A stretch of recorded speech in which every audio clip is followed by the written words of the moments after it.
Vertigine ha parlato e dopo i verdetti delle Olimpiadi delle Tofane nelle scorse giornate, anche oggi è sembrato un déjà vu. Domenica di gare ai mondiali di Cortina, domenica di San Valentino e di certo tra tutti i partenti uno particolarmente innamorato di questa pista c'è.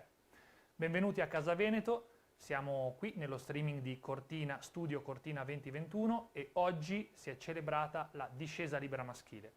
A trionfare è stato di nuovo non il favorito della vigilia questa volta, ma il favorito dello scorso Super G, colui che ha vinto il Super G, di nuovo l'austriaco Vincent Kriechmayr. Parte col pettorale numero 1, stampa una run invidiabile, nessuno pensa che potrebbe mai bastare per restare in fondo fino alla fine e invece lo fa. Il principale brividino lungo la schiena gli arriva col pettorale numero 2 da Andreas Sander, tedesco, altra sorpresa di questi mondiali, Germania di nuovo a podio, di nuovo un secondo posto, di nuovo un inedito mondiale. Chiude il podio Beat Feuz, inossidabile, immarcescibile, l'abbiamo paragonato un po' a Jim Belushi, scherzando, e molto di più a Vasco Rossi, seriamente nel nostro diario, sale sul podio, impossibile tirarlo giù dai migliori tre. Parleremo della gara, parleremo di Dominic Paris, quarto a braccetto con Odermatt, di sicuro il primo dei delusi, nonostante abbia fatto una gara più che discreta, perdendo tutto quello che aveva accumulato nella parte centrale e rischiando comunque di arrivare a giocarsi una medaglia in fondo. Lo faremo non da soli, per fortuna vostra e anche mia, ve lo dico sempre, con Michele Perani, per tutti Mike, mi hai detto che anche mamma ti chiama Mike. E ormai è così, ciao, buonasera, grazie per l'invito innanzitutto. Beh sì, è stata la giornata, come ha detto Lorenzo stamattina, degli uomini jet, nel senso che è iniziata letteralmente con degli uomini jet, con il passaggio delle frecce tricolori. Io ho avuto la fortuna di assistere dalla terrazza della finish area di Rumerlo, è stata un'emozione incredibile, uno show pazzesco, davvero una cosa da raccontare, da ricordare e da raccontare. Così come ha qualcosa da ricordare, da raccontare, dicevi tu, Kriechmayr, perché? Perché partito con il numero 1, ha fatto la sua gara. Tra l'altro ti dico già subito, in conferenza stampa post gara con le domande di Valentina Comoretto gli è stato chiesto: Vincent, sei partito con il numero 1 e sei arrivato primo, qual è il tuo segreto, come mai, come è andata? E lui ha detto, ma candidamente ha ammesso, io sono partito e ho fatto il mio meglio, pur non avendo riferimenti cronometrici, non avendo diciamo così l'aiuto prezioso anche dei compagni di squadra o la possibilità di aver visto altri prima di me scendere in video. Evidentemente si è trovato talmente bene su questa vertigine che, 2 gare, 2 ori, e bravo Vincent. D'altronde è andata così. È bravo Vincent. Sì. Di sicuro le nevi di Cortina sembrano nevi che si affezionano, perché prima abbiamo avuto le svizzere che hanno dominato il lungo e il largo con l'Olimpia, qui invece Vincent nello specifico non soltanto è innamorato di una nazione, ma è innamorato addirittura proprio di lui, di Vincent, che si porta a casa 2 ori. Oggi di sicuro non era tra i favoriti o comunque era tra gli outsider, mettiamola così, perché nomi più forti c'erano. Sì, vero, uno su tutti, l'hai citato prima, non possiamo far finta di nulla, ci si aspettava obiettivamente di poter suonare l'inno oggi con un Dome che effettivamente ieri ha fatto vedere che l'arrabbiatura della prova di venerdì è stata canalizzata in energia positiva. Sì, è stato un buon modo, un bel viatico per partire. Poi ha fatto un errore fondamentalmente che gli è costato la gara, ma stava andando talmente bene che sembrava quasi in grado di azzerarlo, se non del tutto quasi, quell'errore, e infatti per un attimo abbiamo sperato che quei 65 centesimi di ritardo fossero sufficienti per metterlo sul podio quantomeno. Poi purtroppo è arrivata la cosiddetta medaglia di legno, sembra che a livello veramente nazionale siamo abbonati alle medaglie di legno quest'anno, purtroppo è andata così e dispiace ovviamente. Sicuramente dispiace quasi più per Domme conoscendolo, perché comunque lui ha quell'animo, l'abbiamo descritto come animo rock, lui fondamentalmente sembra interessato quasi solo a scendere veloce, sì. Che è l'atteggiamento giusto da avere.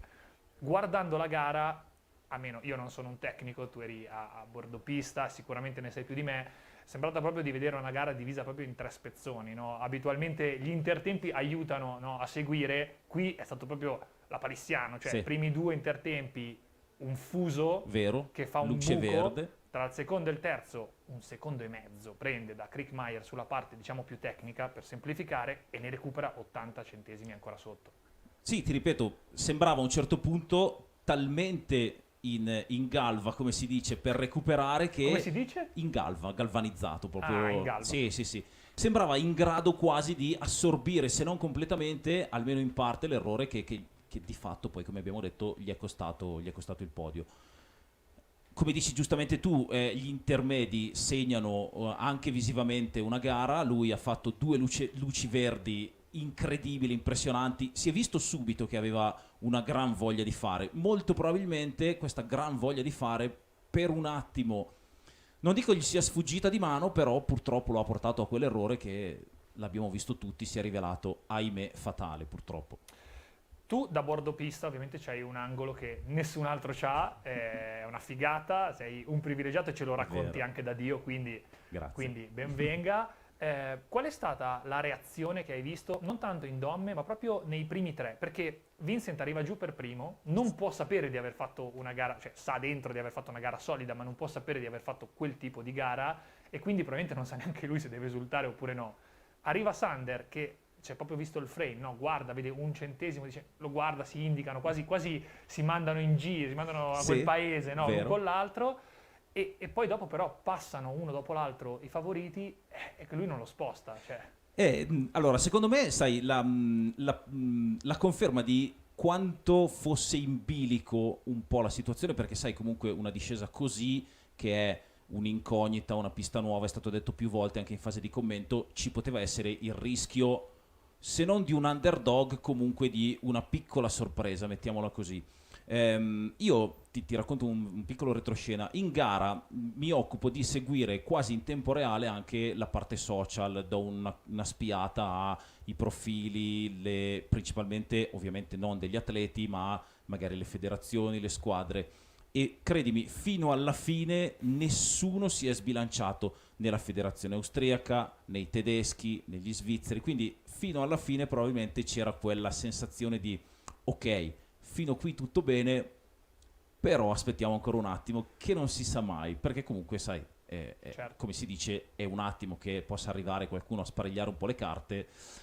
Ci stava riuscendo Odermatt, perché anche in cronaca è stato detto più volte che è uno che da cui ci si aspetta molto nei prossimi anni, si presume, si spera, si pensa che possa diventare uno che spariglierà molto le carte, un pretendente serio anche all'overall, uno che ci sta bene in tutti i territori, insomma in tutte le piste, in tutte le discipline. È uno che poteva davvero a quel punto della gara fare qualcosa che poi per i primi tre non è andata così, però insomma forse un briciolo di apprensione c'è stata. Ma sicuramente la discesa abbastanza tecnica, soprattutto in alcune parti, l'ha aiutato perché comunque quello è il terreno a lui più congeniale. Noi, non mi ricordo in quale giorno, perché ormai sto perdendo il filo degli streaming e delle storie, l'abbiamo paragonato a Semola, non so se hai presente il protagonista certo, della Spada nella roccia, sì, che ha sto capello biondo, non gli daresti una lira, così a primo impatto, vero, ovviamente, in mezzo a quei giganti, no, che sono i suoi avversari, e poi arriva in fondo e guardi ed è sempre lì, è sempre lì, un nome per il futuro. Tra l'altro ne approfitto per chiederti invece una cosa che stavi raccontando prima, dello spessore di Kriegmeier.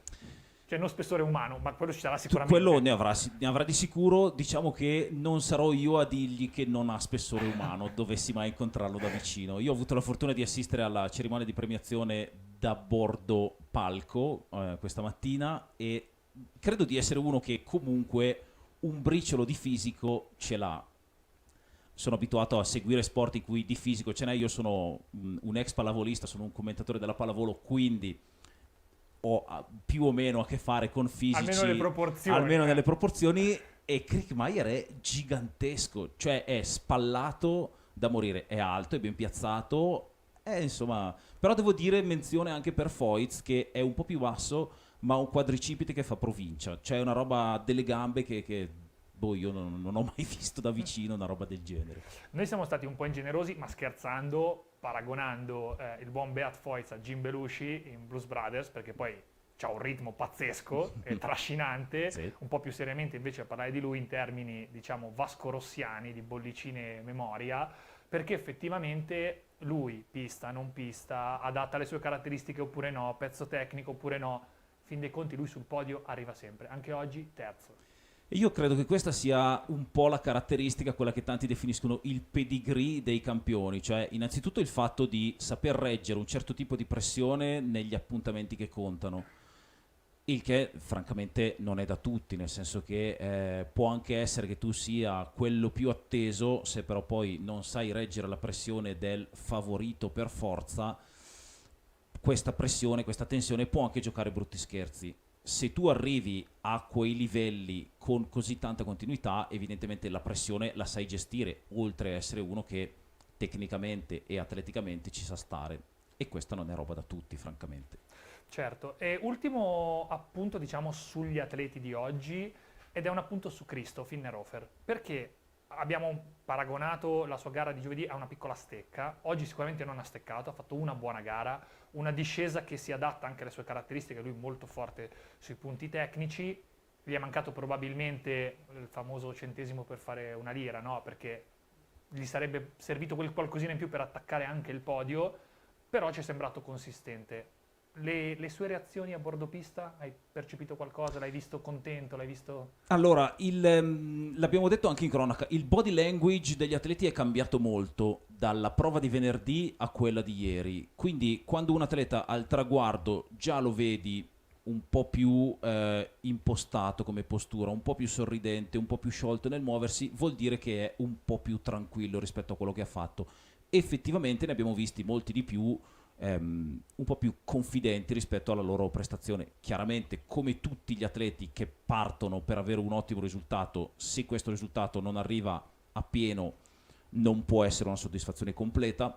Detto questo, non mi è sembrato così dispiaciuto del suo risultato. Fatto questo ragionamento, evidentemente in una gara in cui ci ricorderemo probabilmente solo dei primi tre, non andare su quel podio, non dico che è un fallimento per tutti, ma non è una vittoria. E nello sport non vincere non piace a nessuno.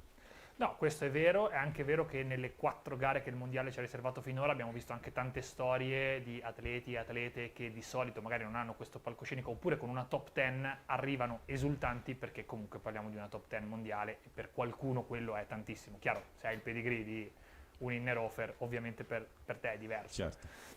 Menzione, non possiamo non farla, e ti chiederò anche la reazione avuta a caldo per il francese Musaton, che a un certo punto prende il volo e a differenza di quello che la fisica, la logica, l'acrobatica, chiama quello che qualunque scienza tu vada a prendere, suggerirebbe, fa un 360 per aria, fa 30 metri all'indietro sugli sci. E anche la fede cattolica probabilmente, perché Bellissimo. comunque qualche preghierina probabilmente Musaton l'ha detta in quel momento. No, tu hai detto prima che nello sci non c'è improvvisazione e in realtà forse lì un briciolo di improvvisazione ce l'ha messa lui. Allora ti devo svelare anche qui un piccolo retroscena. Io avevo gli occhi distolti dal monitor di gara perché stavo controllando dei dati e ho sentito l'urlo di Lorenzo e di Stefan dal palchetto, insomma dalla loro postazione di commento, e in una frazione di secondo ho distolto lo sguardo, ho guardato lo schermo e ho visto lui che faceva la seconda parte di questo 360 a tutti gli effetti, sì. Scusate, credo che per la dinamica, per la velocità, per tutto, il fatto che una volta rimesso in asse si toccasse lievemente la parte posteriore del ginocchio e nulla più, sia la dimostrazione di come abbia improvvisato molto bene e di come davvero a quella velocità e in quelle situazioni il fatto che non si sia fatto nulla sia praticamente contemporaneamente bravura sua, per carità, reattività. Sappiamo di avere a che fare con atleti preparatissimi, con dei livelli insomma, di esplosività anche importanti, che si allenano anche durante la stagione su l'uso del proprio corpo, magari anche con situazioni diverse da quelle che sono Di prettamente del movimento dello sci. Però dicevo, abbiamo avuto a che fare con una reazione incredibile e quel pizzico di fortuna che per qualcuno fa la differenza tra la vittoria e la non vittoria, per lui fa la differenza tra il portare a casa tutte le ossa e i legamenti al proprio posto. Se non l'avete visto, no. cercate il video perché veramente è un momento pulp, quasi sembra un film di Tarantino. Poi certo, se hai le giunture uguali all'omino di latta del mago di Oz, probabilmente riesci anche a stare in piedi. Sì. Ti farei una domanda più generica. Tu fai parte dell'Entertainment Squad, che è una macchina veramente importante messa in piedi per raccontare questi mondiali, lo state facendo alla grande. Grazie. E la mia domanda è, dal bordo pista ovviamente cambia rispetto a quello che era previsto, cambia anche il tuo modo di approcciarti a questo mestiere in queste condizioni. In che cosa è cambiato nel farlo e far sentire la gente presente pur non essendo fisicamente lì? Allora, noi abbiamo innanzitutto un grossissimo privilegio e una fortuna, che è quella di essere testimoni di quello che sta succedendo in pista. Io l'ho detto in fase di presentazione questa mattina dei miei colleghi, perché c'è questo piccolo momento che mi ritaglio in cui io presento al pubblico l'Entertainment Squad. Ho definito Stefan colui che ha il compito di raccontare le storie che gli atleti e la montagna e le piste e le porte, ho detto in presentazione, scrivono. Cioè la storia dello sci è scritta dalle montagne, dalle piste e dagli atleti, ma c'è qualcuno che queste storie le racconta, e la nostra posizione privilegiata di poterlo fare a una platea enorme, perché comunque abbiamo parlato di 71 paesi iscritti, quindi immagino che sia stimato più o meno qualcosa come 200 milioni di spettatori in tutto il mondo. Sì, è proprio una robetta. Però ecco, il poterlo fare dal vivo in quel momento è una grossissima fortuna, un grossissimo privilegio. Sembra paradossale, nel senso che noi prima di tutto siamo amanti dello sport e di quello che vediamo, e quindi quasi ti trovi a dover avere a che fare con, permettimi il paragone, un sogno che si avvera. Dici, caspita, io mi accontenterei di vederli in televisione e invece sono qui col microfono in mano con degli amici, con una squadra, l'hai detto tu, pazzesca, incredibile. Abbiamo la fortuna di avere in squadra dei professionisti di livello mondiale. Ho la fortuna di essere lì fianco a fianco con loro. Nel mio caso poi io sono, permettimi di dirlo, il rookie, perché sono al mio primo mondiale, quindi ho la fortuna di apprendere tantissimo da loro, di vederli in azione, di vederli all'opera. E la cosa bellissima è che, oltre a essere degli incredibili professionisti, sono persone di un'umanità incredibile. Cioè Stefan, per esempio, Stefan Steinacher, che è, lo diciamo, una leggenda. Noi l'abbiamo definito il messia dello sci. Anche voi la toccate piano. E noi, insomma, ci sta. L'abbiamo definita la Bibbia, perché ha un faldone in cui ha scritto tutto di tutti. Cioè, noi scherzando diciamo, se c'è uno che ha fatto una gara della parrocchia, della località più remota, lui sa qualcosa di quello sciatore lì. Però il fatto che lui sia così attento ai dettagli, arriva la mattina, ti dà la pacca sulla spalla, ciao, come va, tutto bene, sei tranquillo, cioè ti mette talmente a tuo agio che il fatto di essere in postazione a commentare un mondiale quasi te lo dimentichi. E questa credo che sia la condizione migliore per lavorare, cioè avere la mente talmente sgombra, talmente rilassata, che puoi dare il tuo meglio, il tuo massimo. Infatti, nel sentirti parlare mi ricordo le mie esperienze da telespettatore, invece, quindi da fruitore. Per lo più sono legate a sport americani, al basket, che è il mio background, è quello lì, e le telecronache che più mi restano nel cuore sono quelle in cui ho proprio la percezione che chi stia parlando si sta solo godendo la partita, cioè come se avesse, non dico una birra, stesse raccontando quel che vede, ma siamo lì, quindi è chiaro che questa dimestichezza fa la differenza. Ne approfitto anche per invitarvi: scaricate l'app, guardate su YouTube, seguite sui social, perché le maniere di seguire questo mondiale sono tantissime e potete trovare veramente quella più adatta alla vostra attitudine e al vostro piacere di storytelling. Ce n'è veramente ogni forma. Allora, settimana densa, però causa maltempo, la prossima lo sarà di più. Si comincia domani, doppia combi, 4 manche, non oso immaginare chi dovrà fare su e giù a preparare 4 run. Cosa ci aspettiamo domani?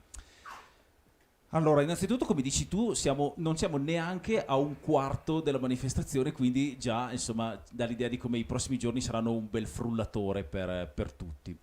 Io credo che domani, a maggior ragione, la gestione della pressione sarà un fattore non indifferente, nel senso che già di per sé la combinata è una gara un po' folle, se vuoi, cioè dove metti insieme la disciplina tecnica per eccellenza e la seconda disciplina veloce.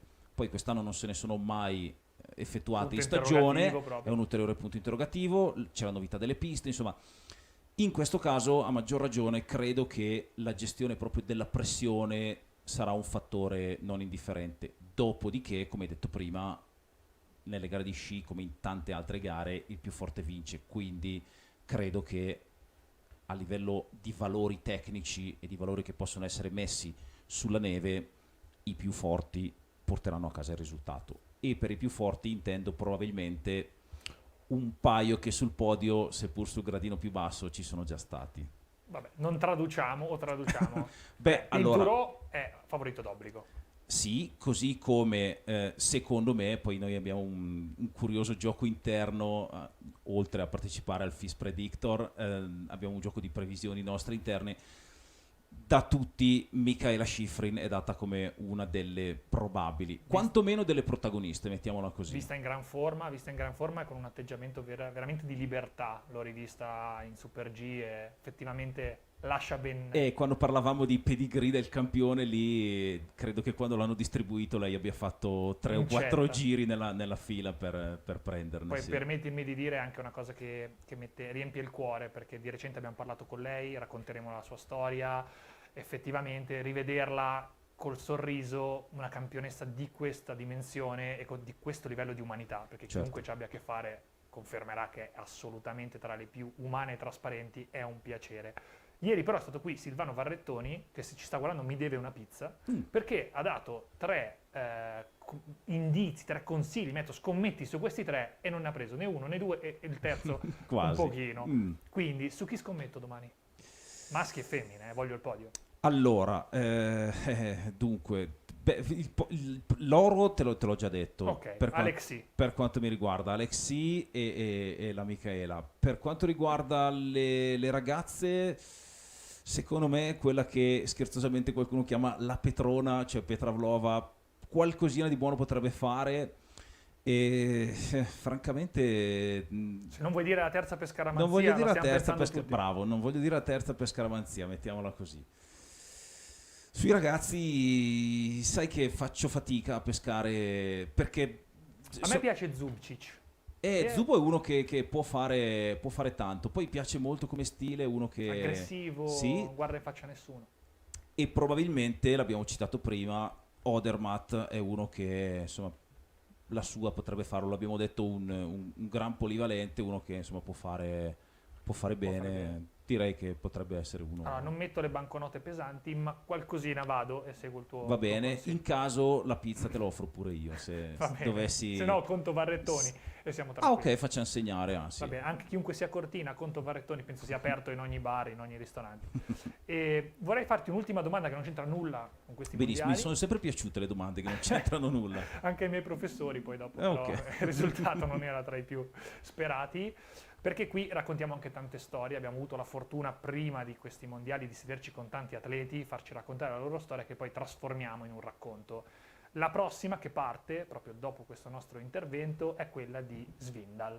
Mi chiedo qual è il tuo ricordo personale di Axel Lund Svindal. Caspita, è difficile tra i tanti pescarne uno singolo, sinceramente. A me piace tantissimo il fatto che mi scuseranno magari quelli che hanno una visione diversa, non lo so. Mi piace tantissimo quando viene scritta una pagina importante di sport da un norvegese in uno sport che è meno norvegese di tanti altri, cioè sappiamo benissimo che lo sport per eccellenza in Norvegia è lo sci nordico e avere un campione così importante, così insomma che ha dato tanto a uno sport come questo è la dimostrazione che si può fare bene anche magari in un ambiente che non è quello ideale per emergere, come potrebbe essere lo sci nordico in Norvegia, cioè ci sono talmente tanti permettimi di dire tecnici, strutture, è così amato e seguito che probabilmente ha un bacino d'utenza molto molto grande e il campione viene fuori. Qui in questo caso c'è una struttura un po' diversa, però c'è la possibilità di, vabbè, è già successo in passato per carità, di avere a che fare con grandissimi campioni che venivano dalla Norvegia. Direi che questo forse è il punto che mi Che ti piace piace un di po' più. di più, sì. Tra l'altro ci prendiamo un secondo per fare di questo angolo il nostro salotto. Ti dirò che la Norvegia in questo momento ha una serie di programmi sportivi che sono veramente al top. Al momento la coppia favorita per vincere il beach volley, non esattamente lo sport norvegese per antonomasia, a Tokyo sono due I due norvegesi. norvegesi, sì, sì, sì. Quindi Molsorum primi da non so quanto nel ranking. Sì, sì, sì, sì. Loro hanno veramente una struttura che in ogni sport lentamente sta arrivando in alto, proprio la mentalità nordica. Poi, Beh, scusami, lo dimostra anche il fatto che due tra i più attesi sarebbero stati quelli che vengono definiti dei Young Guns, i due giovani specialisti, bravissimo delle discipline tecniche. Purtroppo due infortuni ci hanno privato della possibilità di vederli all'opera. 3 con Kilde, Ma bravo, Caporetto, quindi. per cui eppure insomma poi la possibilità di emergere anche per loro ci sarebbe stata, ci sarà ancora perché sono giovanissimi, quindi insomma ce li aspettiamo nei prossimi appuntamenti che contano. Tacking Vikings amatissimi, ovunque vadano, fanno incetta di donne e di tifosi neutrali, mettiamola quindi. così. Allora Mike, io ti ringrazio per essere venuto, hai promesso che settimana prossima torni, almeno Volentieri, un giorno, volentieri. perfetto. Ore 19 vi ricordo Entertainment Squad, così ve li beccate tutti al completo. Tutti. Non dite che non vi ho avvisato, quindi il tasto potete spegnere quando esagerano, scherzo, 19 presenti, e noi vi lasciamo con la storia di Axel Lund Svindal. Shekil André Omod ha avuto una carriera straordinaria, in cui ha vinto tantissimo. Una di quelle bacheche scintillanti che ti fanno pensare, che ti fanno credere con assoluta certezza di trovarti di fronte ad un atleta che ha sempre raccolto il massimo dal proprio talento. Eppure, una volta, il protagonista della storia di oggi, Axel Lund Svindal, lo sentì dire che era contento soltanto del 10% di tutte le gare che aveva fatto in carriera. Nel restante 90% infatti era insoddisfatto di come avesse sciato. Il 10%. Il 10% su centinaia di gare, di uno dei campioni più amati e vincenti di tutta la storia dello sci. Questo numero, questo dato, dà l'idea di quanti siano in realtà i giorni in cui tu non riesci a esprimere appieno quello che hai dentro nello sci.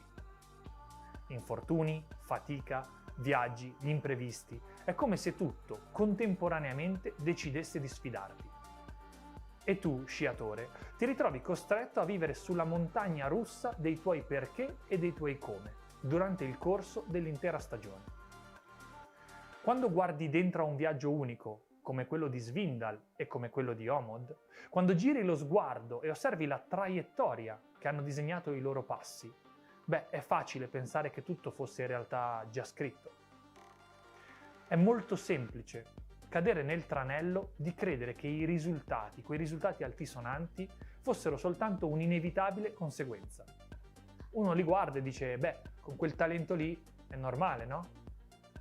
Ma quando vivi un'esperienza del genere per davvero, sulla tua pelle, giorno dopo giorno, ti rendi conto di quanto ogni singolo scalino sia scivoloso, quasi ghiacciato, e di quante volte vorresti mollare e alla fine non lo fai. Ti rendi conto di quanto sia difficile vivere con le ambizioni di tutti specchiati sulla tua figura, alla costante ricerca di quello che c'è dopo, gara dopo gara. Dici a te stesso, l'ambizione non può essere un peso, perché non sai quanto pesa. Forse è per questo che di tanti anni di carriera, di successi e di medaglie, la memoria, il ricordo preferito di Axel Lund Svindal, la cosa a cui ripensa con amore più grande, è la sua primissima convocazione in nazionale. L'anno era il 2001. Lui aveva appena 18 anni e quel ricordo è così bello che racchiude in sé la forza di un momento e allo stesso tempo la luce di un periodo intero. All'epoca i componenti della squadra norvegese della Coppa del Mondo erano i suoi idoli, quelli che guardava da bambino, e dopo un solo, misero giorno di allenamento, Axel si poteva già sedere al tavolo con loro. Axel era uno di loro, poteva parlarci, fare delle domande. Anche in un quindicennio come quello che ha vissuto lui, fatto di tante vittorie, emozioni, viaggi, quell'istante lì resta il più nitido di tutti, il più grandioso, perché non aveva nulla a che fare con il successo o con i risultati, ma trattava solo della pura e semplice gioia di appartenere. appartenere a qualcosa di divertente e di bellissimo. Qualcosa che poi lo avrebbe definito e fatto diventare l'uomo che è oggi. Al suo arrivo nella Coppa del Mondo, Svindal ha potuto contare sul giusto mix di meriti e di fortuna, perché i veterani di quella squadra norvegese erano dei veri maestri nel creare lo spirito di gruppo e gli hanno mostrato l'importanza di avere un team affiatato e con il perfetto equilibrio di allegria e fatica. Perché quei vecchi sapevano divertirsi quando era il momento.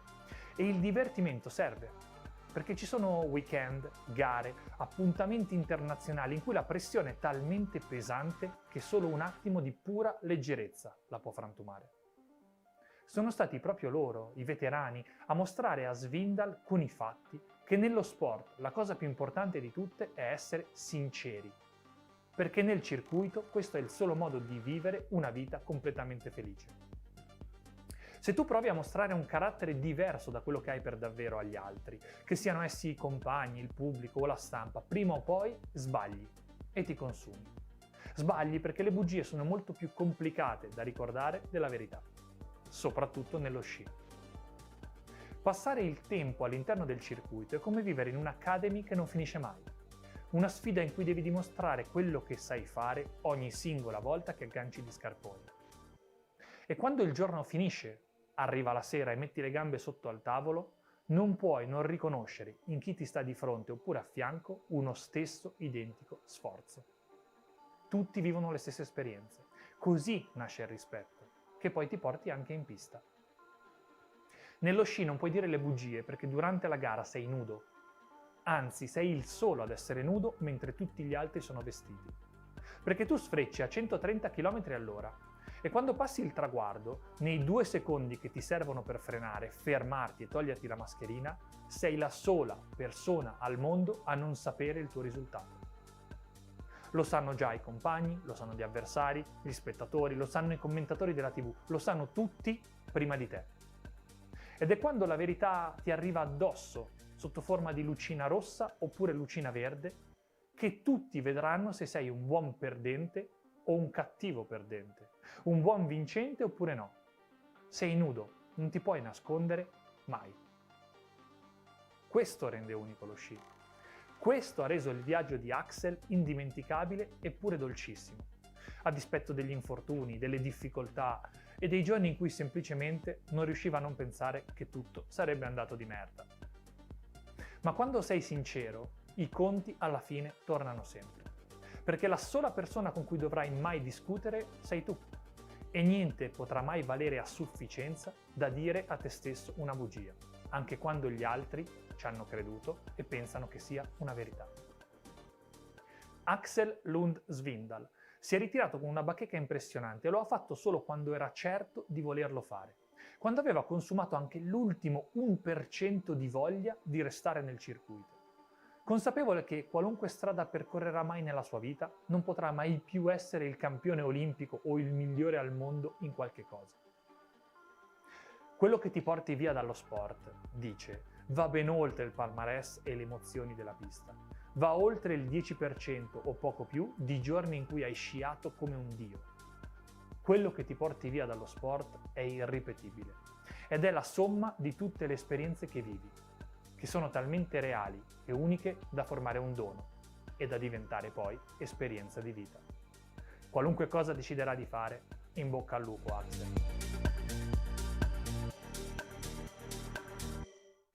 Live da Casa Veneto per il nostro studio Cortina 2021 abbiamo ripercorso insieme quelle che sono state le emozioni della discesa libera di oggi, grazie alla presenza anche dello speaker Mike Perani. Abbiamo rivissuto le emozioni della grande vittoria, la seconda in questi mondiali di Vincent Kriechmayr, che ha messo il suo timbro su tutte le gare della velocità, secondo il tedesco Sander, un solo centesimo lo divide dall'austriaco, e terzo, uno dei favoriti della vigilia, Beat Feuz. A seguito abbiamo anche avuto modo di ascoltare la storia di Axel Lund Svindal, uno dei grandi califfi della velocità, una storia che abbiamo scelto di raccontarvi proprio oggi, in prossimità, nel giorno della discesa, nel giorno di vertigine.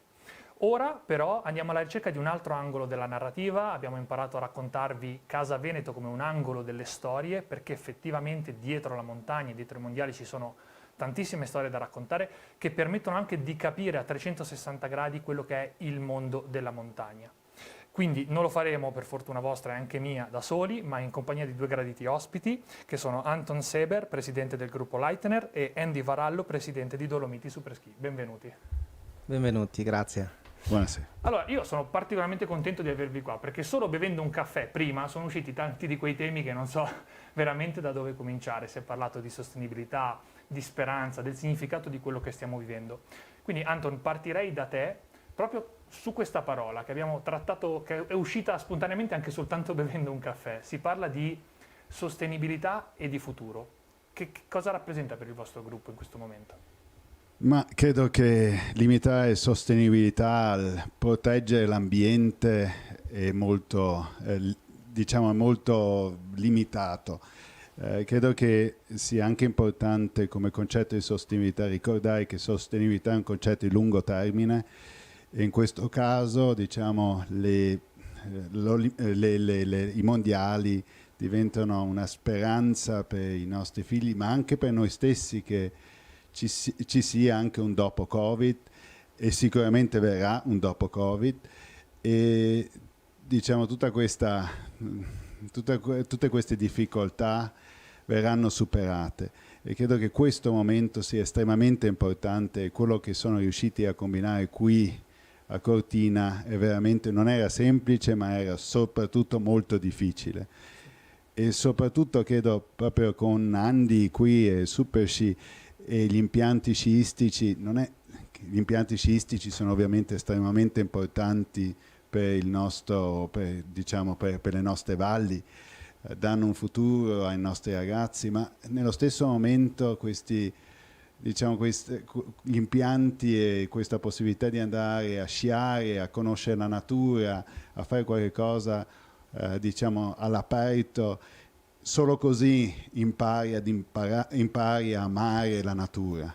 Vabbè, e poi il nostro gruppo era sempre importante per noi, questo concetto di sostenibilità. Abbiamo sviluppato tanti prodotti, impianti funiviari che funzionano col direct drive o l'idrogeno, il gatto ad idrogeno, ma senza super sci o senza gli impianti sciistici o senza questo ambito di turismo invernale noi non saremmo mai stati capaci a sviluppare questi prodotti, a provarli, a ottimizzarli, e che poi vengono utilizzati in tanti altri ambiti che avremo sicuramente, di cui possiamo parlare dopo. Però questo concetto di sostenibilità, per me, dobbiamo essere veramente fieri di essere riusciti a fare qualcosa come, e tutti quelli che erano coinvolti qui possono veramente darsi tante pacche sulle spalle, perché Verissimo. Diamo speranza. Tutti i soldi non funzionano, tutti i soldi che vengono immessi in un sistema recovery fund, che ne so io, non funzionano se non abbiamo speranza e crediamo nel futuro. Perché È vero, speranza e visione. perché cosa investire questi soldi in infrastrutture e così via se non credi che ci sia un futuro? È vero, e poi torneremo anche nel dettaglio su invece gli aspetti un po' più tecnici, però trovo molto affascinante questo concetto di sostenibilità allargata, perché uno pensa alla sostenibilità e banalmente pensa soltanto all'essere green, invece si parla a 360 gradi della protezione del futuro di un territorio, anche dal punto di vista sociale e economico. E per questo mi collego con te, Andy. Io so che tu sei un nipote d'arte, nipote di un grande impiantista, e quindi mi chiedo, è emersa molto chiara nella risposta di Anton il rapporto col territorio. Come si crea questa simbiosi che nel tipo porta a una sostenibilità che non è soltanto un'etichetta, siamo green, ma è qualcosa di tangibile?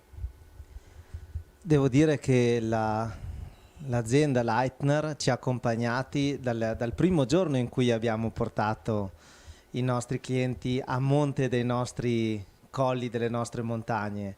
E con loro noi ci troviamo abitualmente a discutere su impianti, anche gli ultimi, Anton, se ti ricordi, li abbiamo discussi a lungo, abbiamo progettato alcune cose che poi alla fine abbiamo deciso di non applicare, perché da una parte l'azienda Leitner ha bisogno dell'impiantista che vive le esigenze del cliente, vive le esigenze però anche della gente che popola le nostre valli.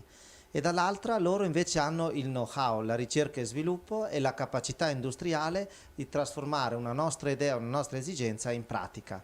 Quindi lo sviluppo tecnologico degli impianti nasce dalla complicità di noi due, impiantista e costruttore, e questo ha permesso oggi anche a noi di diventare quello che siamo, soprattutto in termini tecnici, tecnologici, ma anche sostenibili, perché tutti i nostri impianti mirano comunque a minimizzare i consumi, minimizzano le tratte di risalita degli impianti, sempre con meno piloni, cerchiamo di essere meno impattanti, cerchiamo di utilizzare energia elettrica rinnovabile anziché quella combustibile fossile, cerchiamo di adattare quelle che sono le nostre esigenze turistiche alle Dolomiti, perché noi viviamo nel patrimonio dell'UNESCO ed è il patrimonio dell'UNESCO che ci ha permesso di diventare quello che siamo e dobbiamo tenerne conto, curarlo e sperare un giorno di trasmetterlo alle nostre generazioni future ancora meglio di come l'abbiamo ricevuto. Questo è il vero compito nostro, sostenibile, garantire un futuro a chi verrà dopo di noi.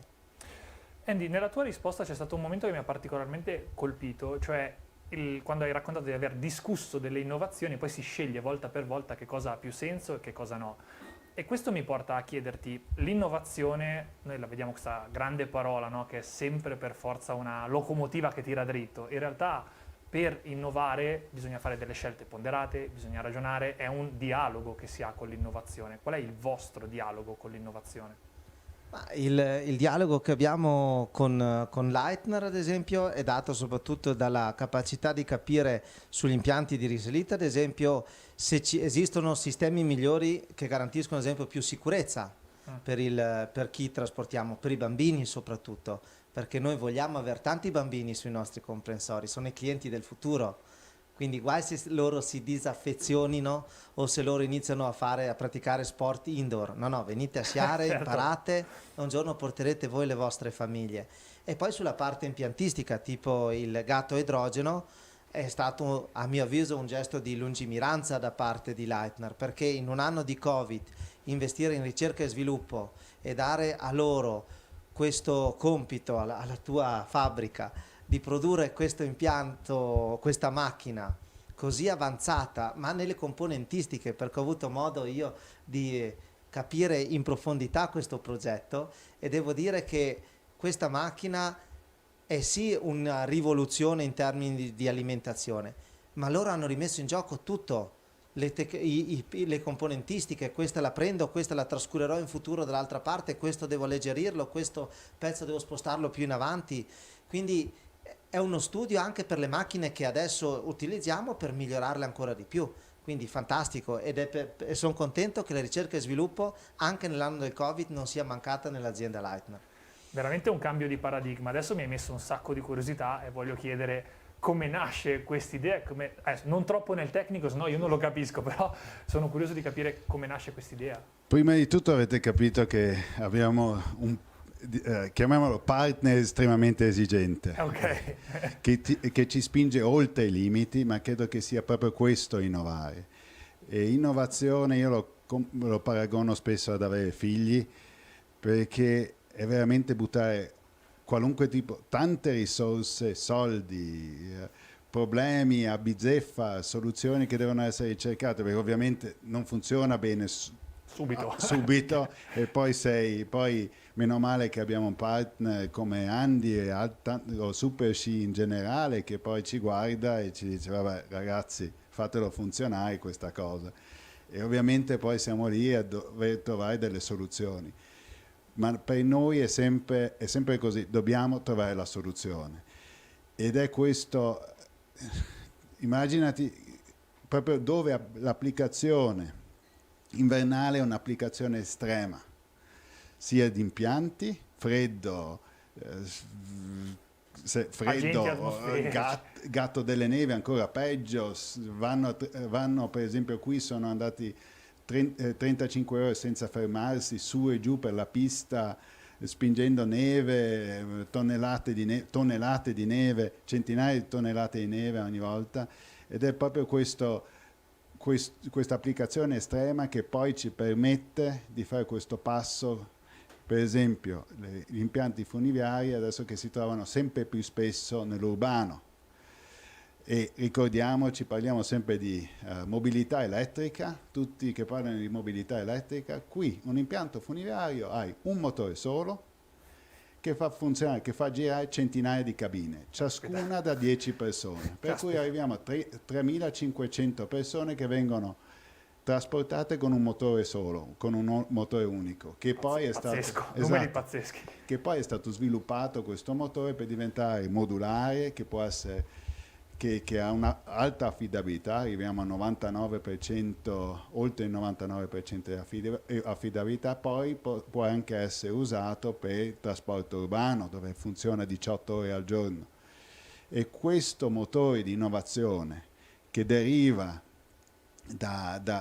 diciamo, dall'ambito invernale, credo che venga spesso dimenticato. E quest'anno, solo perché parliamo sempre in generale, quest'anno come gruppo noi completiamo e mettiamo in funzione il sesto impianto a Medellín urbano, un altro a Pereira, a Guayaquil in Ecuador, i prossimi 2 in Messico città, dove uno ha una lunghezza di 10 km, a Tolosa. Gestiamo noi quello di Berlino, con quest'anno iniziamo a gestire noi quello di Berlino, per cui qui si vede cosa nasce dalla montagna, come anche il gatto delle nevi ad idrogeno, dove noi adesso con tutta fierezza l'abbiamo sviluppato in 10 mesi e le case automobilistiche non sono ancora a questo punto in cui siamo noi. Fierezza mi sembra una parola usata proprio a proposito. E ti faccio una domanda che è quasi una curiosità mia, perché nel sentirvi parlare poi mi vengono veramente tanti spunti. L'innovazione, quando uno ci crede, diventa anche fonte di ispirazione. E hai ricordato giustamente, no, anche tutto quello che non è strettamente montagna e che voi state portando avanti. La mia domanda è qual è l'impegno più difficile, qual è il compito, diciamo la sfida più grande nel portare una cosa che nasce nella montagna fuori? È più l'avere credibilità oppure il tradurla, no, in un ambiente urbano? Qual è la sfida più grande? Ma credo che sia soprattutto all'inizio, all'interno dell'azienda, perché rimettersi continuamente a lavorare sul futuro, proprio per questo ho paragonato innovazione con avere figli, e soprattutto quando quasi tutto ti va bene e devi spingere i tuoi ingegneri a rimettere tutto in dubbio e a incominciare a sviluppare di nuovo qualcosa di nuovo. Ovviamente diventa difficile all'interno del gruppo e ogni tanto gli ingegneri non sono estremamente contenti, certo. Ma proprio questo è necessario per sopravvivere, anche come azienda, ma anche come società. Se noi non pensiamo, se noi non innoviamo continuamente i nostri concetti, non avremo futuro, certo. E sicuramente non sarà possibile sempre crescere, però per continuare a esistere come società dobbiamo continuamente cambiare, e questo continuo cambiamento che crea paura. E specificamente, per rispondere alla tua domanda, sicuramente la burocrazia, che sta diventando veramente un peso che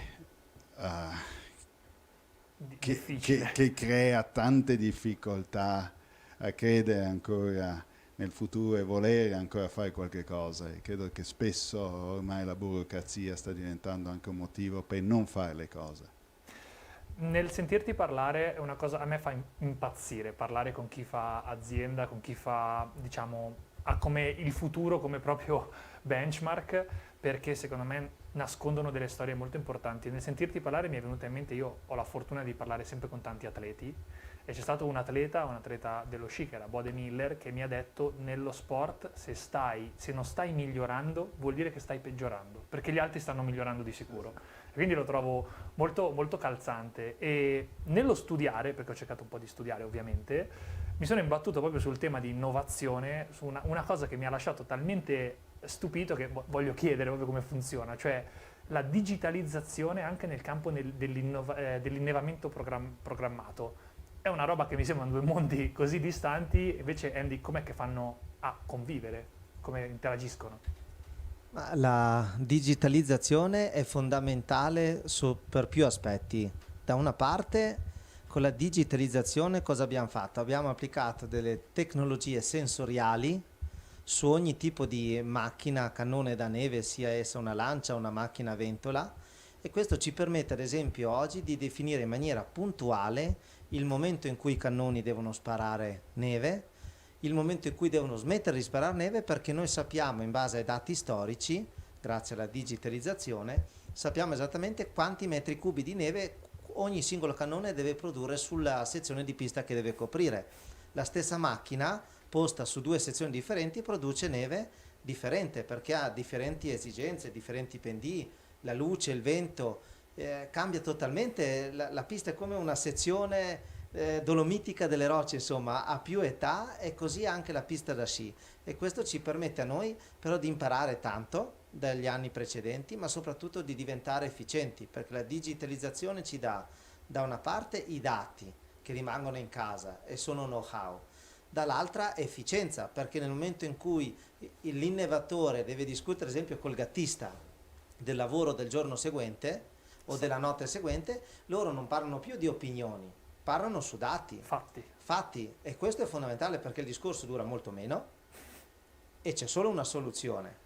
Dopo il fattore umano però nella digitalizzazione serve ancora, perché ogni gattista conosce a perfezione la pista da sci, quindi sa esattamente che quella pista in un determinato punto, ad esempio in primavera, soffre di più e quindi dovrà aumentare la quantità di neve che grazie ai sistemi posti sul gatto da neve permettono di misurare l'altezza del manto nevoso.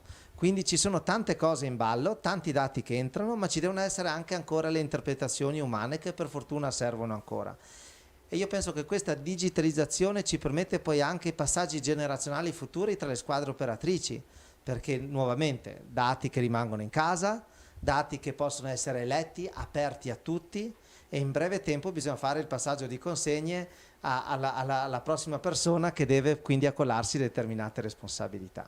Quindi diciamo che dietro la sciata che mi faccio c'è uno studio e veramente un'analisi dei dati veramente sorprendente da scoprire. E vorrei concludere facendo, ovviamente adesso l'inverno la fa da padrona, ci sono i mondiali, c'è la neve, però vorrei comunque concludere con un passaggio invece su quello che inverno non è, perché comunque questa realtà deve vivere 365 giorni all'anno. Ne abbiamo parlato ieri con Paolo Tassi del fatto che la montagna sia un luogo vivo ed è vivo 365 giorni all'anno. Sì, Dolomiti Super Ski ha un'altra veste, si chiama Dolomiti Super Summer, è la nostra stagione estiva. E il Dolomiti Super Summer per noi è la grossa sfida del futuro. Le montagne Dolomiti sono state visitate prima d'estate che d'inverno. Parliamo adesso, andiamo alle origini del turismo. Sono state conosciute grazie al turismo estivo. Poi dopo il turismo invernale si è evoluto grazie ai partner, grazie anche alla poca concorrenza che abbiamo sinceramente rispetto al mercato estivo. Vivendo soprattutto in Italia, su una penisola, è un po' difficile concorrere con tutte le belle località balneari che l'Italia offre in estate. Il bello non manca in Italia, il bello non manca. Però ecco, il Dolomiti Super Summer ha mostrato negli ultimi anni un trend sempre in crescita, dovuto soprattutto allo sviluppo nuovamente dell'attrezzatura, dell'attrezzatura outdoor per andare a hiking, per il biking, il fatto che la nostra attrezzatura da montagna, sviluppata semplicemente per praticare sport all'aria aperta, viene utilizzata nei parchi dalla gente di città. Quindi il fatto che le persone utilizzino dei capi in città che possono essere utilizzati anche in montagna porta loro comunque ad avvicinarsi ancora più facilmente a praticare gli sport che praticano in città anche in montagna da noi. Quindi quello che noi vogliamo è creare attività outdoor, avere un cliente attivo, mens sana in corpore sano, quindi sport, camminata, non deve essere aerobico, anaerobico, però deve permettere alla famiglia, ai singoli, alle coppie, ai giovani di lavorare sul loro corpo e anche un po' offline, perché la montagna estiva offre anche questo. Le rivoluzioni culturali sono sempre quelle più complicate, ma sono anche quelle sicuramente più soddisfacenti. Grazie mille Andy. Anton, vorrei chiudere facendoti una domanda, approfittando di te, visto i temi che hai trattato. Abbiamo trattato tanti temi, sostenibilità, territorio, cose che mi hanno anche un po' ispirato. Quindi vorrei chiederti, per concludere, questi mondiali, che cosa possono rappresentare? Ma sai, io quasi quasi riprendo le parole di Bode Miller in questo caso, quello che no, tu pensa, e alla fine un atleta che ha successo avrà, come Axel Lund Svindal ha avuto, si è rotto i legamenti, si è rotto non so quante volte si è rotto il ginocchio, in modo generale rotto il ginocchio, però quello che ha fatto di lui questo campione è che si è rialzato, ha creduto nel futuro, si è messo lì quando era a letto in ospedale, non si è abbattuto, ma ci ha creduto, e poi quell'estate poi di nuovo era di nuovo in palestra a lavorare duramente per essere quel campione che lui è. Ovviamente ha questo corpo da atleta incredibile, però, e questo senso per sciare, però è proprio questo che fa la differenza, è come ti comporti in un momento difficile. Sei pronto a rialzarti, a rimetterti in gioco, a lavorare duramente, o ti lasci abbattere. E credo che questo mondiale è estremamente importante per dare questo segnale concreto che noi come società non ci lasciamo abbattere, ma crediamo nel futuro, e credo che siamo pronti ad andare in palestra, come ha appena detto anche Andy, ripensarci, pensare a nuove opportunità e fare palestra quest'estate per poi essere ancora più forti d'inverno e riscoprire poi un'altra estate. Credo che questo è il segreto, come ti comporti nei momenti difficili, che è il segreto del successo, e credo che questo segnale dei mondiali, che andranno sicuramente benissimo, e con queste bellissime foto che sono trasmesse in tutto il mondo, ci danno tanta forza per credere nel futuro. Non posso che associarmi, mi permetto anche di aggiungere che uno dei motivi per cui amiamo così tanto lo sport e le sue storie è proprio questo, cioè quando si dice che è una palestra della vita ci si riferisce a questo, si vede in piccolo quelle dinamiche che poi in realtà danno forma al quotidiano di tutto. Chiaro, per uno sciatore mal che vada, tra virgolette, ti fai male, non ci sono i danni che ci possono essere, nella nostra società, però è sicuramente una metafora che funziona molto. Io vi ringrazio tantissimo della vostra presenza, vi saluto di nuovo, Anton Seber, presidente del gruppo Leitner, e Andy Varallo, presidente di Dolomiti Superski. Grazie veramente di essere stati qui con noi. Grazie. Grazie. A voi. E mi ricollego alle ultime parole di Anton, perché le storie qui non sono finite, avete già sentito quella di Svindal. Ora andiamo ad ascoltare la storia di uno che oggi ha raccolto una medaglia importante, che prima dei mondiali si è seduto con noi e ci ha raccontato la sua prospettiva su questa stagione, prospettiva, intervista che è diventata una storia. Ecco a voi la medaglia di bronzo di oggi, Beat Feuz. Lamentarsi è sempre la cosa più facile. Ci si concentra su quello che sembra che ci abbiano tolto, oppure cambiato senza chiederne il permesso. Ma a guardare bene, spesso, ci si rende conto di come in realtà, passato un primo momento di sconforto, siamo stati più fortunati di altri. E con il tempo poi si impara a fare tesoro di quello che si ha, perché in ogni situazione, persino nella più antipatica, ci sono sempre almeno 2 chiavi di lettura. Certo, non poter concludere l'inverno scorso con le finali di Coppa del Mondo è stato strano, ma allo stesso tempo gli sciatori hanno potuto comunque portare a termine una stagione che per molti altri sport è rimasta invece troncata a metà e non verrà mai più recuperata. Come tutti gli atleti del mondo, o quasi, anche Beat Feuz ha dovuto cambiare i suoi programmi, gli esercizi e le abitudini, finendosi ad allenare dentro casa, pur di non perdere la sua forma e la sua preparazione atletica. Ma questo gli ha anche permesso di restituire tante settimane del suo tempo alla famiglia. Una famiglia che gli ha dato tantissimo durante la carriera, seguendolo, amandolo, e questo gli ha dato modo di restituire trascorrendo del tempo giocando con la figlia Clea. In estate, poi, l'estate scorsa, è pesato tanto a lui quanto agli altri allenarsi da solo, lontano dai compagni di squadra e dai tradizionali ritiri in giro per il mondo. Però, poco dopo, in autunno, Beat Feuz e tutti gli svizzeri hanno avuto la fortuna di poter sciare sui ghiacciai della loro amata Svizzera, ultimi bellissimi baluardi del freddo perenne, che non tutti possono vantare nella propria nazione. Quando fai sport ad altissimo livello, impari presto che per restare in alto serve la perfetta combinazione di tanti elementi diversi. C'è la forma fisica, c'è l'esperienza, c'è la conoscenza di un trattato, c'è la conoscenza della neve, dei materiali, tutto contribuisce a determinare un risultato. È un equilibrio sottilissimo che si può rompere in ogni istante, perché se così non fosse, allora tutti potrebbero arrivare in cima alla Coppa del Mondo. E questo non succede. Ecco, quando arrivi a conoscere un ambiente così profondamente, ne devi accettare anche gli aspetti negativi, che molto spesso sono solo le facce nascoste di un'unica medaglia. È un dualismo, due binari paralleli ed è la natura stessa dello sci a raccontarlo. Beat Feuz, per esempio, è cresciuto a 2 passi da una montagna e il primo ricordo che ha sulla neve, che è anche il primo ricordo che ha in assoluto, è già piuttosto agrodolce. Era domenica mattina. Avevano organizzato una grande gara di famiglia sugli sci. Tutti presenti, zii, cugini, genitori, fianco a fianco sulla linea di partenza. Il primo che arriva in fondo vince. Beat aveva soltanto 5 anni, era forse il più giovane, di sicuro il più felice, e gli sembrava tutto perfetto. C'era il sole, c'era la montagna che era splendida e la neve che luccicava di bianco. Dopo lo start penso che sia caduto almeno una ventina di volte, prima di mollare definitivamente e abbandonare la gara mentre il resto dei parenti arrivava in fondo.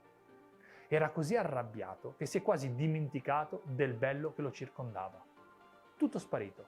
Puff, una sensazione di vuoto che non si scorderà mai e che ancora oggi Beat racconta. Lo racconta perché il lato B del successo è il lavoro. E da quel giorno in avanti, dopo le cadute, gli sono servite centinaia e centinaia di ore per imparare a sciare come si deve. Stava sempre fuori ad allenarsi finché era buio, finché era notte. Tutti i giorni, che fosse una domenica o che fosse un lunedì. Perché per arrivare in alto, quindi, serve lavorare tanto. Ma chi lavora tanto fa più errori di chi lavora poco. È matematica. E facendo degli errori si può anche rischiare di farsi male, qualche volta. È capitato anche a lui di farsi male. La volta peggiore in cui Beat Feuz si è fatto male forse è stata quella del 2012, quando, dopo un'operazione al menisco, che non sembrava poi così complicata sulla carta, il suo corpo ha in qualche modo rigettato il trattamento e il ginocchio si è infettato in maniera grave.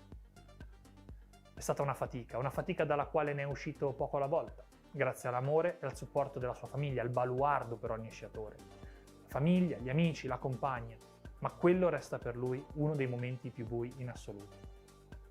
Allo stesso modo, però, lo stesso Beat deve anche ringraziare un altro infortunio, per colpa o merito del quale ha scelto poi di dedicarsi solo alle discipline veloci. Una decisione che, possiamo dire, ha portato decisamente i suoi frutti. Quando era più giovane, infatti, al ritorno in pista dopo un periodo di riabilitazione, si è trovato a faticare tantissimo nelle gare tecniche. Accumulava ritardi pazzeschi dai migliori, anche di 4 oppure 5 secondi, mentre invece nella velocità pura riusciva a stare al passo con le sue prestazioni pre-infortunio. Era un'età in cui doveva ancora scegliere cosa fare da grande. Così lui e il suo staff hanno deciso di spostare tutte le loro attenzioni sulla discesa e sul Super G, abbandonando slalom e giganti. E questo li ha portati a raccogliere poi tante soddisfazioni, merito di un infortunio. Lo sci è uno sport duro, che con una mano dà e con l'altra prende, ma in cui ti rendi conto che alla fine fatica e successo sono i lati di una medaglia sola. Un lato luccica, l'altro invece no, ma sono comunque fatti dello stesso materiale. Lo stesso vale per le cadute e la voglia di rivincita, per la bellezza di viaggiare e la nostalgia di casa, per gli infortuni e la conoscenza di sé. A volte vale anche per gli amici e gli avversari, perché dopo tanti anni che si corre l'uno contro l'altro, Si impara a dividere la sfida in pista dall'affetto che ti lega fuori da essa. Ed è quello che succede per esempio tra Beat Feuz e Dominic Paris, il nostro azzurro, che si conoscono dai tempi delle gare giovanili e che molto spesso si sono giocati grandi gare sul filo del traguardo. Si sono ritrovati in pista dopo un anno senza Domme e si sono ritrovati forti quanto e più di prima, perché aversi al cancelletto a vicenda li spinge ogni volta a tirar fuori il meglio di sé per provare a battersi. Come è stato anche qui, ai Mondiali di Cortina, su una pista nuova e difficile per tutti. La stagione che stanno vivendo è comunque diversa da tutte le altre per 1000 ragioni, ma è anche l'espressione di uno sport in cui vittoria e sconfitta, gioia e dolore ballano sui centesimi e sono sempre e comunque la stessa cosa. Dipende soltanto da che lato scegli di guardarli. Abbiamo ascoltato la storia di Beat Feuz, lo svizzero, oggi terzo nella discesa libera dei mondiali di Cortina 2021, la discesa che abbiamo definito del rock and roll o dell'amore, oggi è San Valentino, proprio davanti a Dominic Paris, che chiude quarto. Abbiamo sentito nella storia del loro rapporto un'amicizia che dura nel tempo. Oggi abbiamo fatto anche oggi una lunga diretta streaming nella quale abbiamo raccontato tante cose diverse. Siamo partiti dal racconto della discesa, ovviamente, ricordiamo vince Vince Kriegmeier, doppiando quindi il suo stesso successo di giovedì nel Supergigante. Seconda di nuovo la Germania a sorpresa con Andreas Sander, terzo per l'appunto Feuz. A seguire abbiamo raccontato la storia di Svindal, abbiamo fatto un giro per le montagne e poi siamo tornati a parlare di sci grazie alla storia di Beat Feuz.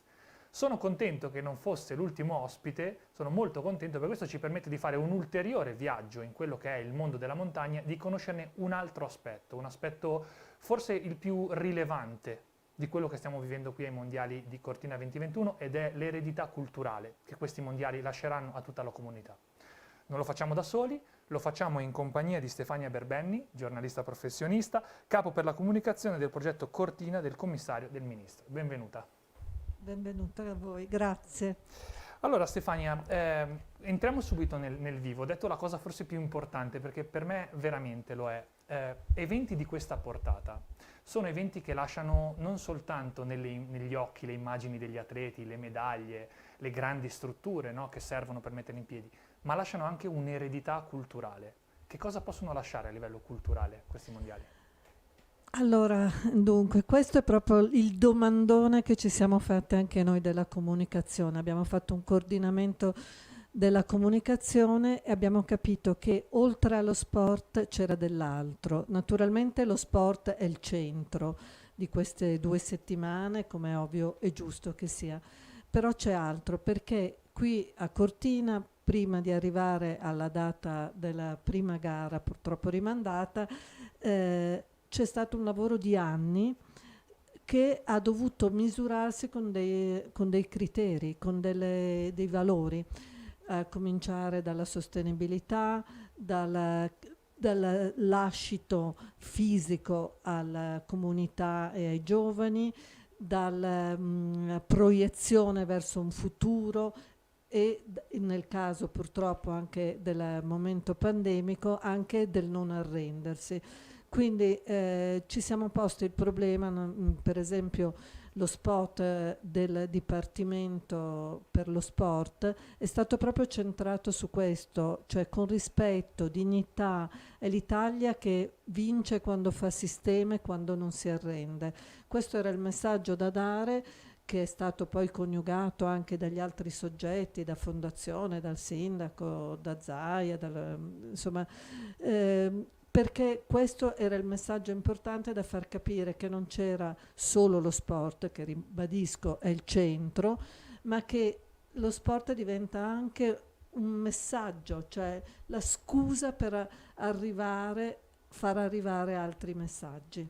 Un mezzo, diciamo, per far un arrivare media un messaggio. proprio. E prima di arrivare nello specifico di questo oggetto, che poi tratteremo proprio nel dettaglio, quello che mi viene da chiederti è quanto è complicato gestire registri linguistici diversi, perché le esperienze che noi viviamo sono simili per tutti a primo impatto visivo, impatto esperienziale, però in realtà dietro vengono tradotti per ognuno di noi in maniera diversa.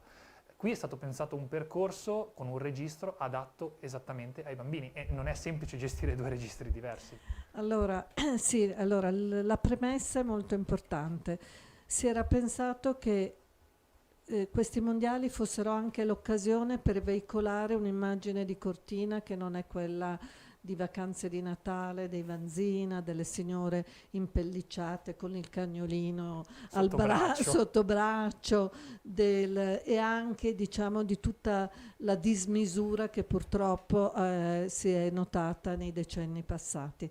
Quindi che fosse anche l'occasione anche per questo luogo dove ci sono tante persone che lavorano, che si alzano la mattina, che come dire, portano a casa veramente il risultato con fatica e con perseveranza, quindi un'immagine forse meno glamour ma anche più concreta. Quindi l'idea è stata quella di arrivare ai bambini per anche arrivare ai grandi, agli adulti, perché come sappiamo, come per l'uso della raccolta differenziata piuttosto dell'acqua corrente, eccetera, i bambini spesso sono loro che dicono ai genitori: no, quello lo devi mettere dall'altra parte, no mamma. Sono anche più scolarizzati, più abituati. Perché hanno avuto esattamente una preparazione data dalla scuola, e questo è stato una grandissima vittoria dal punto di vista sociale e culturale. Allora l'idea di questo piccolo libricino era di arrivare ai bambini, diciamo, abbiamo individuato la fascia d'età tra i 6 e gli 11 anni, soprattutto delle scuole primarie, quindi. E cambiare il registro. Io sono giornalista, ma ho lavorato per 3 anni alla comunicazione all'Authority dell'infanzia e dell'adolescenza, presieduta da Vincenzo Spadafora, diventato poi ministro per lo sport. E quindi in quell'occasione, in quei 3 anni, abbiamo fatto, per dire, 2 libri con Geronimo Stilton, scritti da noi e riveduti da PM, dove in uno spiegavamo cos'era il garante e nell'altro la Costituzione ai bambini. Impresa non da poco, immagino. Sì, però è stato anche quello molto bello, molto divertente. Quindi qui l'idea era facciamo un messaggio per i bambini. E prima, devo dire la verità, io avevo scritto delle parole che erano più astratte, concetti astratti, tipo rispetto, dignità, e poi riflettendo, perché naturalmente c'è stato un secondo momento di riflessione, abbiamo capito e ho capito che bisognava andare nel concreto, perché per i bambini i concetti astratti sono molto difficili ed è anche per le maestre molto difficile spiegare dei concetti astratti, ancorarli a qualcosa di reale. Quindi noi abbiamo scelto delle parole che per i bambini fossero familiari e che nello stesso tempo fossero immediate nella percezione. Allora la cosa racconto un aneddoto, che abbiamo consegnato delle casse di questi opuscoli alle scuole elementari di Cortina e per errore dei volontari hanno consegnato nel plesso di fianco, che erano le scuole medie. Insomma, anche i ragazzi delle scuole e le medie hanno, diciamo, preso d'assalto questi libricini, anche se per loro erano naturalmente più semplici come linguaggio e come tutto, però sono arrivati quindi a un pubblico vasto, perché arrivano appunto dai bambini fino agli adulti. Sicuramente è estremamente interessante. L'opuscolo l'ho trovato ovunque a Cortina, è molto ben costruito, ha delle illustrazioni magnifiche di Davide Baldoni e vedo veramente che fa incetta di tutti i bambini che entrano nelle varie hall, bar e quant'altro. Vorrei chiederti un più nel dettaglio un paio di quasi curiosità, no? Rispetto alla costruzione di un contenuto del genere, perché anche a me capita di scrivere tanto per mestiere e so che c'è anche una parte di creazione che dà della gelosia, no? Di quello che uno crea, perché effettivamente le parole sono magiche e sono anche pezzi nostri che poi vengono trasmessi all'esterno. E le 2 curiosità che ti vorrei chiedere è, primo, come si fa una selezione quando si hanno di fronte valori così importanti e che appunto devono essere tradotti per qualcuno? E secondo, ce n'è uno che in particolare ti ha dato più filo da torcere nello scrivere? Allora, come si fa a individuare? Beh, intanto io purtroppo sono una senior, come mi hanno definito, e quindi ho mestiere, sono caporedattore, ho scritto libri, insomma, naturalmente mi è venuto anche facile. Una volta che sono scesa dal piano dei concetti astratti alla concretezza, mi è venuto abbastanza facile. Poi ho chiesto, ho chiesto parere a delle maestre, ho chiesto parere a una collega che era all'Authority dell'infanzia e che quindi ha un'esperienza su tutto il mondo infantile. Le ho chiesto se fosse d'accordo su quanto avevo individuato. Sulla gelosia delle parole è vero, c'è questa cosa qui, per fortuna è andata, siccome l'abbiamo fatta in velocità, non hanno fatto tempo a scrivere la matita rossa e la matita blu, a dire cosa non andava e cosa invece era giusto. Vabbè, a me è piaciuto dunque due o tre parole mi sono più care, le trovo meno scontate. Uno è cura. Cura perché tiene dentro tanti concetti: la cura per l'ambiente, per gli oggetti, la cura per le persone e anche la cura che uno si aspetta che gli altri diano a te stesso. Soprattutto i bambini hanno questo bisogno di cura, cioè di protezione. Quindi cura noi abbiamo messo proprio come concetto che va dalla cura delle cose anche all'idea che tutte le cose non sono mie e basta, sono di tutti, che la cosa pubblica non è che siccome non c'è un nome, non è di nessuno, allora la puoi trattare, puoi buttare le cicche per terra, le lattine, eccetera. Quindi cura mi è sembrato molto importante. Diversità è facile da dire che è stato l'osso duro, perché il disegnatore ha previsto anche Milla, che è un personaggio che hanno inventato, che ha una protesi a una gamba e che è qui a Cortina e scia con Corti, con la mascotte. Quindi c'era il concetto di diversità e insieme a diversità invece di uguaglianza, perché noi abbiamo detto noi siamo tutti diversi, evviva, per fortuna, se no ci confonderebbero. Sai che noia. Sai no? che noia, anche le mamme. Però siamo tutti uguali nei diritti, cioè di avere i diritti alla salute, alla famiglia, a una dignità, eccetera, Certo. eccetera.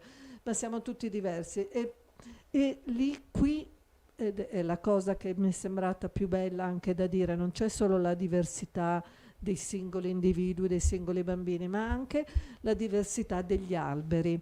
Perché cosa è successo? Sono stati, per allargare le piste, sono stati eliminati, torto collo, una serie di alberi e sono stati ripiantati sempre altrettanto alberi, però hanno cambiato magari la tipologia, hanno scelto alberi più resistenti a un'eventuale nuova dramma, come è stato non mi ricordo quanti anni fa, che abbatté tutti gli alberi qui della zona. Quindi alberi con radici più profonde e capaci di resistere a tornadi, chiamiamolo così. E poi l'ultimo, il terzo che mi è caro, è insieme. Perché come è naturale, come è umano che sia, qui ci sono molti soggetti, c'è Casa Veneto, c'è il comune, ci sono tanti soggetti e naturalmente ognuno ha la sua visione, ognuno ha le sue priorità, ognuno ha le sue esigenze, cioè lo sappiamo. Naturale. È naturale. Anche tra gli atleti funziona Anche così. tra no? gli atleti, esatto, bravo. Cioè, quindi che a un certo punto c'è stata un po' di fatica, però a un certo punto tutti hanno capito che l'unico modo per far arrivare la palla in rete, come dico io, di questi mondiali era lavorare insieme, cioè che si parlassero le varie entità. Infatti la cosa di cui personalmente sono orgogliosa è che questo opuscolo è firmato da tutti, dal Dipartimento per lo Sport, dal commissario ai lavori, dalla Regione Veneta, dal Comune, da Fondazione naturalmente e da tutti gli sponsor.